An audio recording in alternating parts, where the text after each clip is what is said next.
All right, everybody, welcome back. If you're new here, also welcome. One of the news stories today is down in South Carolina, as we always talk about, one of the states where they love their propaganda. We have the story of Nathaniel Rowland, who got life in prison for the murder of Samantha Josephson. This story came out yesterday, July 27th, 2021.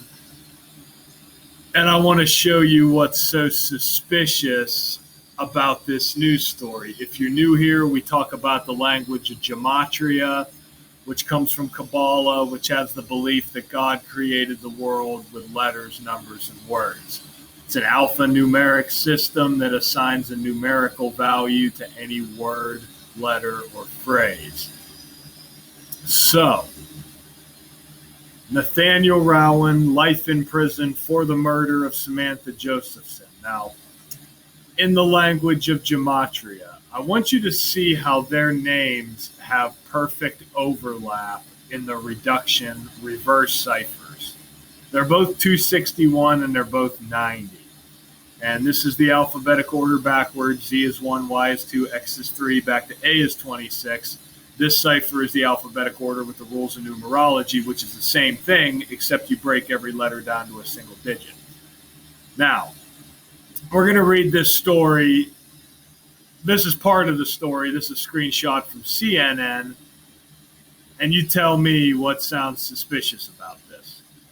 So it says a man was sentenced to life in prison Tuesday after a jury convicted him of murder in the 2019 killing of a South Carolina college student.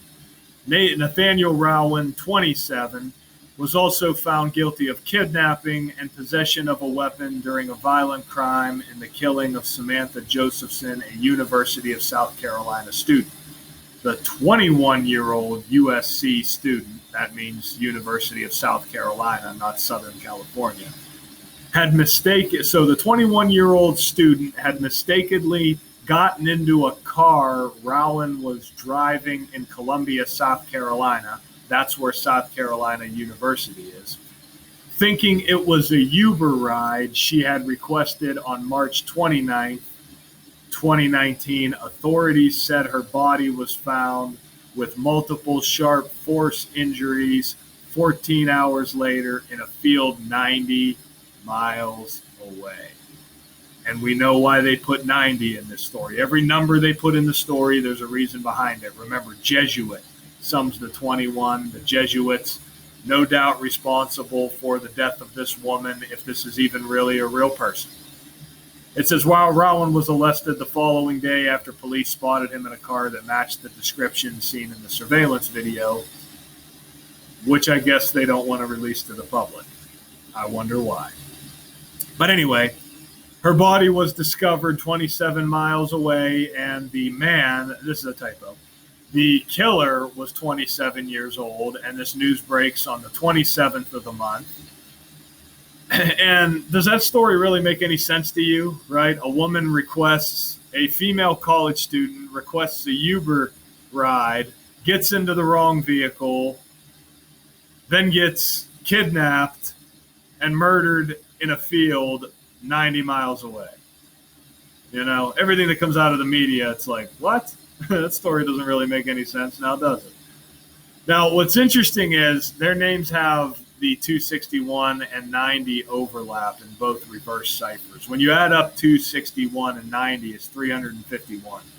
Remember, the Jesuit motto, translated from Latin to English, means for the greater glory of God, which sums to 351, which is the 26 triangular number. And remember, we have a 26-letter alphabet, the word letters 26, God's 26, big boss number. Now, she was killed on the date written 29/3, like 293. That's the 62nd prime number. The word sacrifice sums to 62. So many suspicious deaths come back to the number 62. So she was a student at South Carolina University, and she was kidnapped and killed on the 88th day of the year in Columbia, South Carolina. Columbia, South Carolina sums to 88. What are the odds? 88 is the number for time. If you're new here, think about, or just keep your eye on this. Keep your eye on how many mainstream news stories you read about where the person dead was 88 years old. How many celebrity deaths did we have just this past year? Celebrities dying at age 88, dead on August 8th, 88. That's the number for time. Okay, and these are rituals synced up with time. Okay, think about in the movie Back to the Future. In the movie Back to the Future, they have to time travel at 88 miles an hour. Okay, the number 88 consists of 4 circles. Okay, the total circumference of a circle is 360 degrees.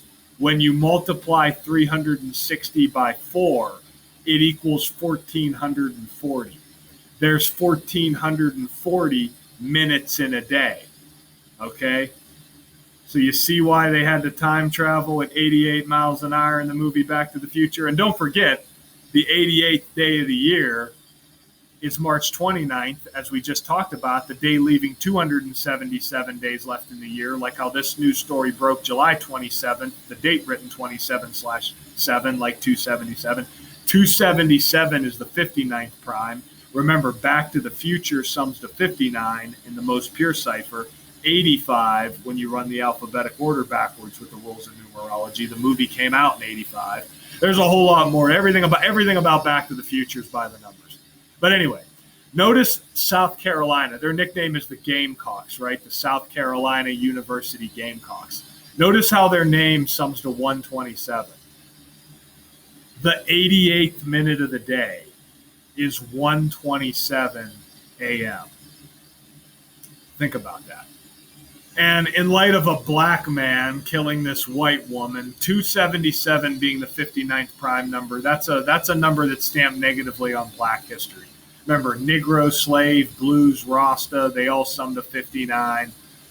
Motown came out in 59. There's a whole lot more to that number in black history, but whenever, and we get these race-related stories all the time. You'll notice how many times they sneak a story in there about a black person killing a white person. You see that far more often than you ever see a white person killing a black person story. Although when that happens, it's worldwide news that helps reshape the world. But they still like their old stereotypes about black men being dangerous, criminals, thugs, all things that are not true.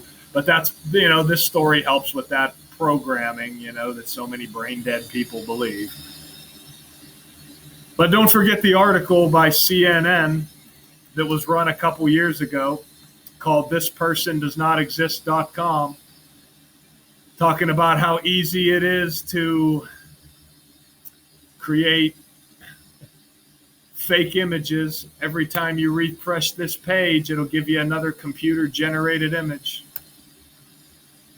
None of these people are real. These are all computer-generated images. So it makes you wonder, is Samantha Josephson or Nathaniel Rowland, are these real people? I don't know. But one thing that is real is that it's another clear Jesuit ritual and more news by the numbers. Till next time, guys.